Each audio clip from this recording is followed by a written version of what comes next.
Welcome to our channel.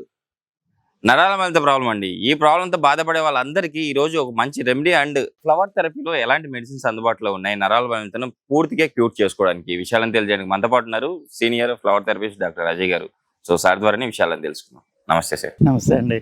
Sir, ఈ మధ్య కాలంలో మనం చూస్తే నరాల బలహీనత ప్రాబ్లం ఉన్న వాళ్ళు చాలా ఎక్కువైపోతున్నారు సార్. డయాబెటీస్ వచ్చింది అంటే నరాల బలహీనత వస్తుంది, డయాబెటీస్ ఎక్కువ ఉంది అట్ ది సేమ్ టైం దాంతోపాటు నరాల బలహీనత ప్రాబ్లం వస్తూ ఉంది. సో డయాబెటీస్ లేని వాళ్ళకి కూడా నరాల బలహీనత ప్రాబ్లం ఉంది.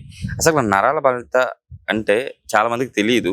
సో కానీ చేతులు తిమ్మిర్లు అరికాల మంటలు ఇలా వచ్చినప్పుడు అరే నాకు ఎందుకో తిమ్మిరి వస్తుంది, ఏమో జరుగుతుంది అని డాక్టర్ దగ్గరికి వెళ్తే నరాల బలహీనత ప్రాబ్లం వచ్చింది, మీకు విటమిన్ B12 తగ్గింది, లేకపోతే సమ్ కాజెస్ వల్ల ఇలా అయింది అని చెప్పి చెప్తా ఉంటారు. అసలు నరాల బలహీనత ప్రాబ్లం వస్తుంది అంటే అసలు కరెక్ట్గా ఎలాంటి సిమ్టమ్స్ మనలో వచ్చే అవకాశం ఉంది? సిమ్టమ్స్ అనేది అందరికీ ఒకలాగా ఉండదండి. ఒక్కొక్కరికి ఒక్కొక్క రీజన్ తోటి అది స్టార్ట్ అవుతుంది. అల్టిమేట్గా ఏంటంటే మనకి ఇప్పుడు నరాలు వీక్గా ఉన్నాయంటే ఏదో షివరింగ్ వస్తుంది, ధ్యానం లేకపోవడం అంటే నర్వస్ సిస్టమ్ మొత్తం వీక్ అవుతుంది. ఆ రూట్ కాజ్ ఎక్కడ ఉంది, లెవెల్ ఏంటో చూసుకోవాలి. ఇప్పుడు ఎలాగైపోయిందంటే అందరూ ఒకే నరాల బలహీనత వచ్చింది, శిలాజిత్ తీసుకోండి, అశ్వగంధ తీసుకోండి, లేకపోతే విటమిన్ B12 తీసుకోండి, అది కాకుండా మనకి కొంచెం లేహ్యాలు భస్మాలు ఉంటాయి నరాలకు బలం రావాలని, అవన్నీ తీసుకొని మనకి సెట్ అవ్వట్లేదు అని ఫీల్ అవుతున్నారు. అసలు యాక్చువల్ ప్రాబ్లం ఎలాగా వస్తుంది, దానికి సొల్యూషన్ ఏ యాంగిల్లో వస్తుందో ఆలోచించకుండా మీకు అది అవ్వదు. ఇప్పుడు ఎముక ఇరిగింది అనుకోండి, అది అతుక్కోవడానికి ఒక 3 నెలలు పడుతుంది. మీరు ఏమైనా చేయండి, కాల్షియం సప్లిమెంట్స్ ఇస్తాము, అక్కడ ఇది కట్టు కడతాము, కదలకుండా ఉంచుతాము, అయినా దానికి ఒక ప్రాసెస్ ఉంది, 3 నెలలు.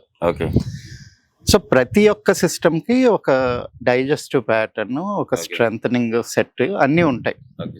సో మనం తిన్న ఆహారం ఫస్ట్ ఏంటి, రసం వెళ్ళి బ్లడ్లోకి వెళ్తుంది. సో బ్లడ్లోకి మీద ఏదైనా ప్రాబ్లం ఉందనుకోండి, మెడిసిన్ ఇమీడియట్గా బ్లడ్లోకి వెళ్తుంది. ఇప్పుడు మలేరియా వచ్చింది, మలేరియా టాక్సిన్స్ బ్లడ్ లో ఉంటాయి. సో మనం మందు వేయగానే అక్కడ ఎఫెక్ట్ అవుతుంది. అక్కడ నుంచి ఇంటర్నల్ ఆర్గన్స్ లివర్ వీటికి వెళ్తుంది, అది సెకండరీ స్టేజ్, బ్లడ్ అక్కడికి తీసుకెళ్తుంది. దానికి ఒక 3-4 రోజులు, 1 నెల రోజులు అట్లా పట్టొచ్చు.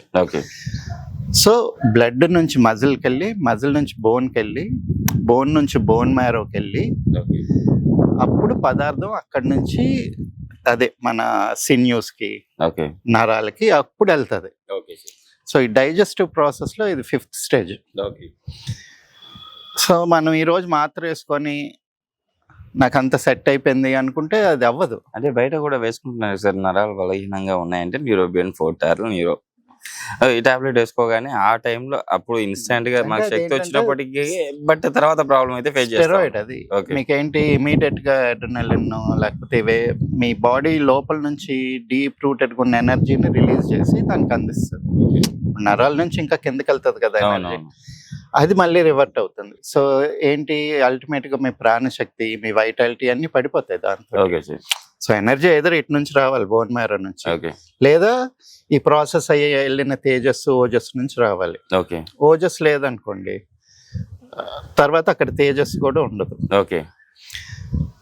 సో ఇవన్నీ కూడా మీకు అక్కడి నుంచి స్టిమ్యులేట్ చేస్తాయి, దాంతో ప్రాబ్లమ్స్ వస్తాయి.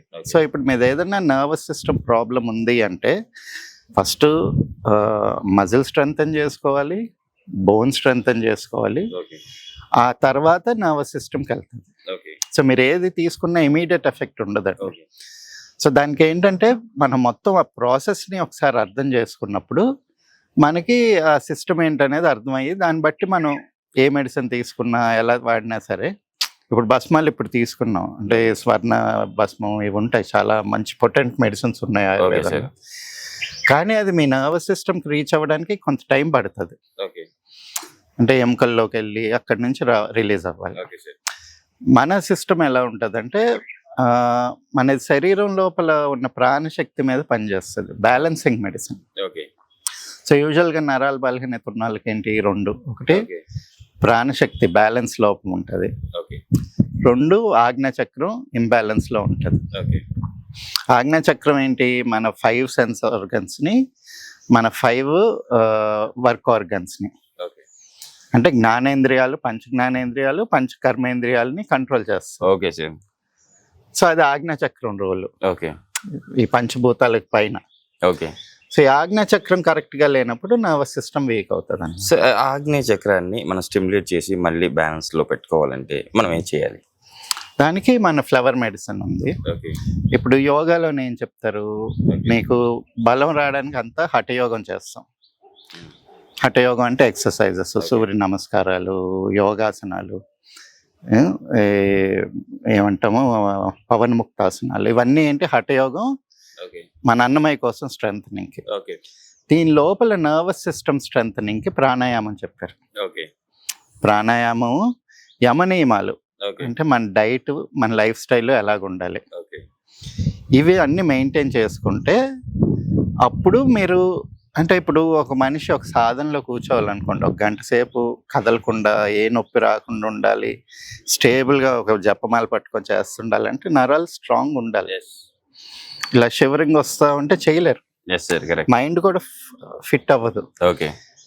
దానికి ఏంటంటే ప్రాణాయామంతో, ధ్యానంతో, త్రాటకంతో, వీటన్నిటి చాలా టెక్నిక్స్ ఉన్నాయి.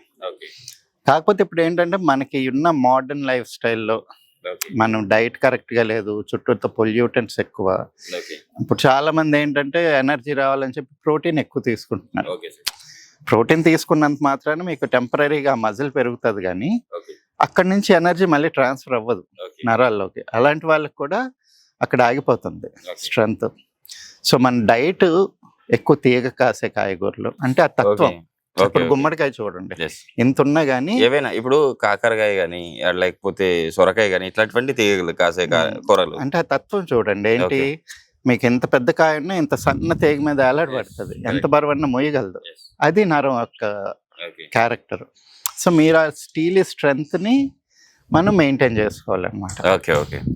అవి తీసుకుంటే అంటే అలాంటి ఫుడ్ చెప్పినట్టు మీరు చెప్పినట్టు ఫ్లవర్ థెరపీ మెడిసిన్ తీసుకుంటూ ఇలాంటి డైట్ పాటిస్తే కంపల్సరీ నరాల ప్రాబ్లం తగ్గుతుంది. ఇంకొకటి ఏంటంటే ఆ యాంగ్జైటీ, గ్యాస్ట్రిక్ అంటే ఇప్పుడు కొంత యాంగ్జైటీ వల్ల కూడా బ్లడ్ ప్రెషర్ పెరిగిపోయి షివరింగ్ వచ్చేసి కొంతమంది కంట్రోల్ ఉండదు. ఆ కంట్రోల్కి వేరే మెడిసిన్ ఉంటుంది. బట్ ఏంటంటే మన ఆజ్ఞా చక్రానికి సంబంధించిన మందు వేసుకొని గ్రాడ్యువల్గా ఒక 3 నెలలు చూసారనుకోండి, మెల్లిమెల్లిగా మీకు ఇంప్రూవ్మెంట్ కనిపిస్తుంది. అంటే ఆ మందు వెళ్ళి ఎఫెక్ట్ చేసిన తర్వాత మనకు బలం లోపలికి వెళ్ళడానికి టైం ఇవ్వాలి. ఎంత టైం పడుతుంది? ఒక ఏ మెడిసిన్ అయినా కానీ ఒక 3 months టైం ఇవ్వాలండి. అంటే చాలా తక్కువ టైం. యాక్చువల్లీ కొంతమంది డాక్టర్స్ 1 year పడుతుంది, 2 years పడుతుంది. అంటే దానికి సొల్యూషన్ చెప్పట్లేదు కదా ఎవరు. ఎందుకంటే ఇప్పుడు వచ్చింది అన్నమయ్య కోసం, మన బ్లడ్ మజిల్ దగ్గర ఆగిపోతున్నాయి మెడిసిన్స్ అన్ని. ఇంటర్నల్ పెనిట్రేషన్ కి అది సరిపోదు.